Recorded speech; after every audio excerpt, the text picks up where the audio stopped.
Their stories will not exist 20 years from now, but I will. They will be gone underground with worms.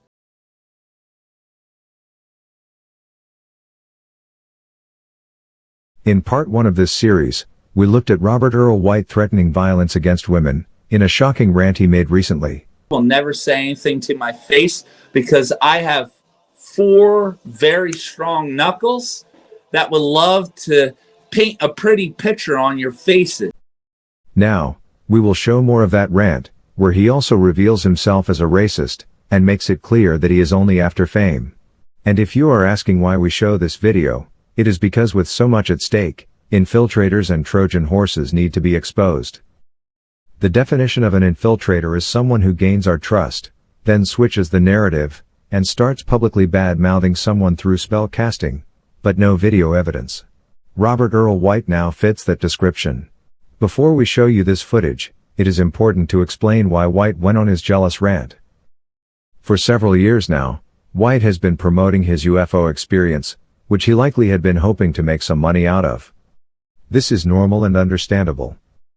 However, at the GSIC conference in October 2022, he reportedly got quite drunk, and upset a small group of people after enthusiastically speaking about the hybrid gray agenda, and Satanism. This was clearly an abhorrent thing to do, and was a big slip-up by White.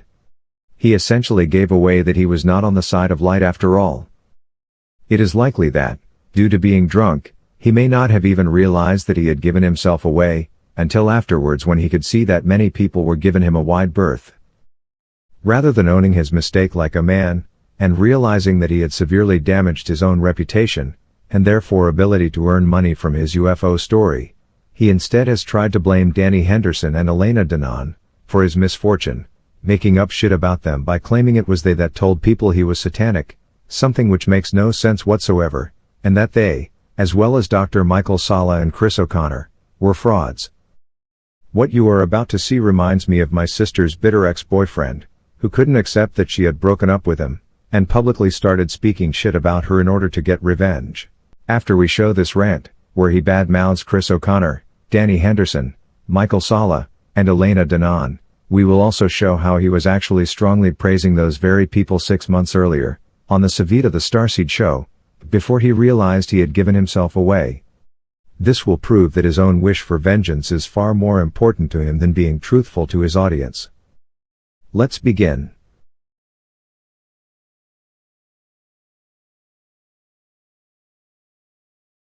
And I have a suggestion for Elena Danaan and Dani Henderson.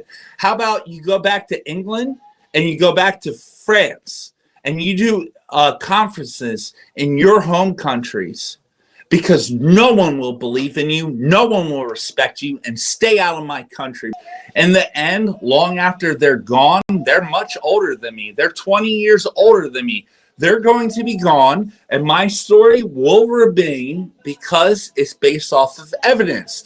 Elena Danaan, Dr. Michael Salla, Dani Henderson, they have no evidence whatsoever. Their stories will not exist 20 years from now, but I will. They will be gone underground with worms. Wow. What a nasty piece of work this man is. But they will never say anything to my face because I have 4 very strong knuckles that would love to paint a pretty picture on your faces. And 20 years from now, no one will know who Elena Danaan is. No one will know who Dani Henderson is. No one will know Chris O'Connor or none of these other con artists that are just putting metal together and say, oh, it makes you feel good. Because I'm done with both of them. And Dr. Michael Salla and all of these other con artists out in this disclosure community that don't have a shred of evidence. I have more evidence than all of them. They can cry and play victim. Oh, I'm the victim. Everyone's...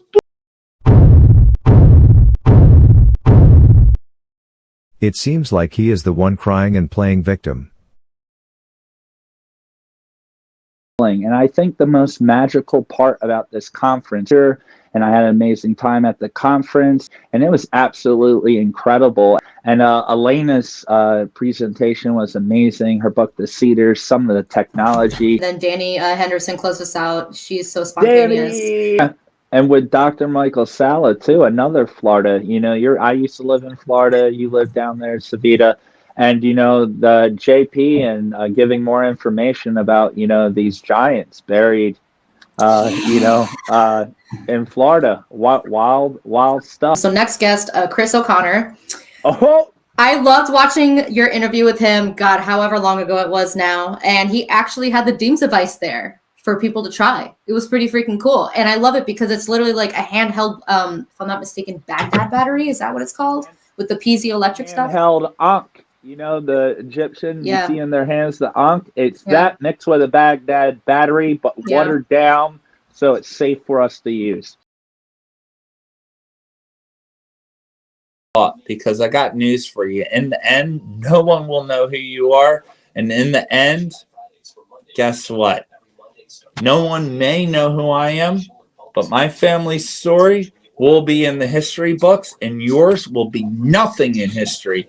You will be absolutely nothing, and no one will remember you. I can't remember this guy's name, but if you resonate with his values and the way he talks about others, by all means keep watching him. Otherwise, just forget about him, as he clearly isn't worth listening to anymore. Sorry, but what was his name again? I just can't remember. Let's just send him love and let him fade into the distance. Goodbye.